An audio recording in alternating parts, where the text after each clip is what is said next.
SDM के माध्यम से, आज डीसी मैडम है नहीं तो एसडीएम के माध्यम से राज्यपाल जी को और मुख्यमंत्री जी को इसकी ज्ञापन की कॉपी भिजवाएंगे।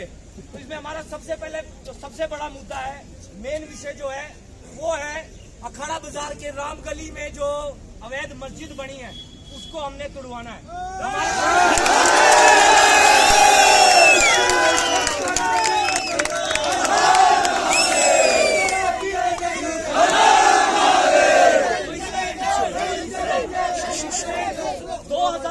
2017 से देवभूमि जागरण मंच इसकी लड़ाई लड़ रहा है और एमसी कुल्लू से हमारे को इसका एक प्रपत्र प्राप्त हुआ था जिसमें उन्होंने खुद माना है कि ये जो मस्जिद है ये अवैध बनी हुई है।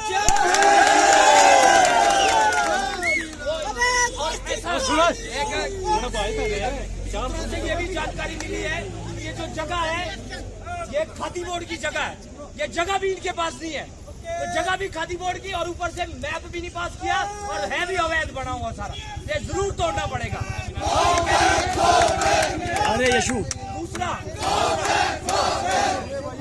दूसरा विषय है जो बिना पंजीकरण के यहाँ पे प्रवासी लोग घूम रहे हैं, सैकड़ों की तादाद में बाहर से आते हैं और बिना पंजीकरण कराए बेर रोक टोक यहाँ पे घूम रहे हैं, तो इनकी कोई पूछ मांग नहीं है। अगर पूछते होते तो गड़सा वाला गौ हत्या का कांड नहीं होता।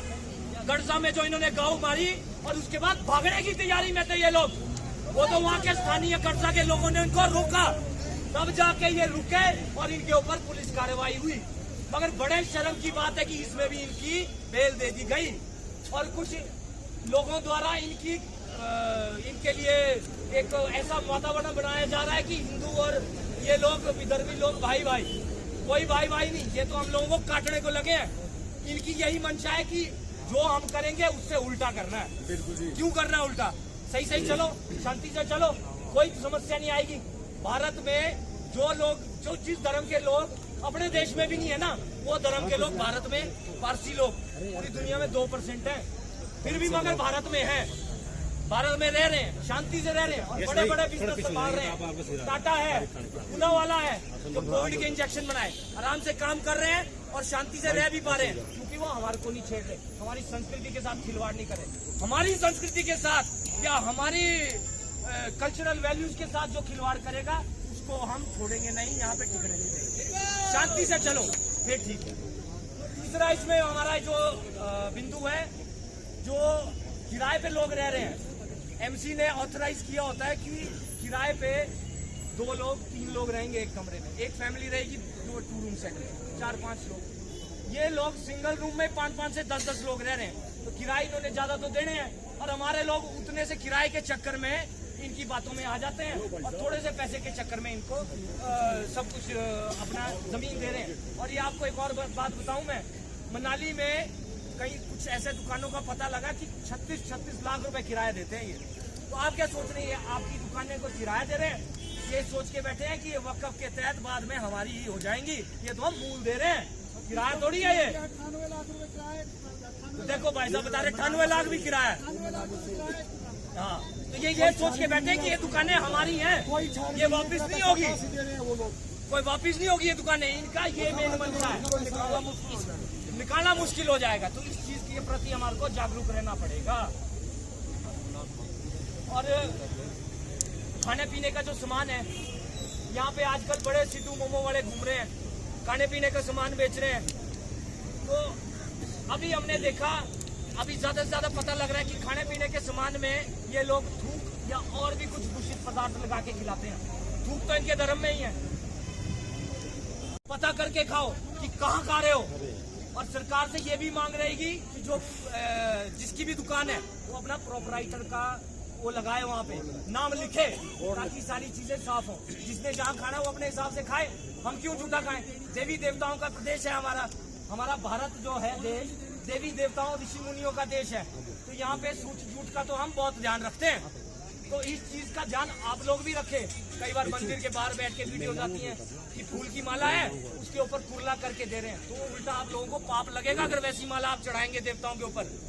जो व्रत अनुष्ठान होते हैं ना, ये साइंस है सारी, तो इस साइंस के माध्यम से हम अपने देवी देवताओं के प्रति निकट पहुंचते हैं।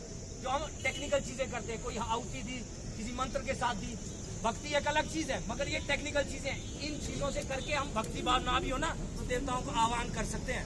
तो राक्षस कैसे करते थे कि पुराने टाइम में व्यवधान डालना और उल्टी आहुतियां डलवानी, तो ये भी हो सकता है वैसा ही हो।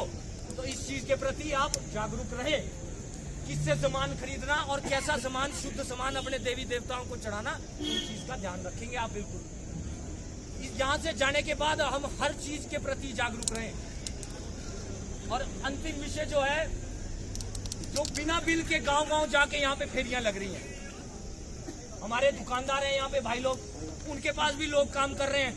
एक तो उनका रोजगार जा रहा है, जो दुकानदारों के पास काम कर रहे हैं उनका रोजगार जाएगा, दुकानदारों का काम कम होगा, तो उसके बाद तो धंधा चौपट ही होना है।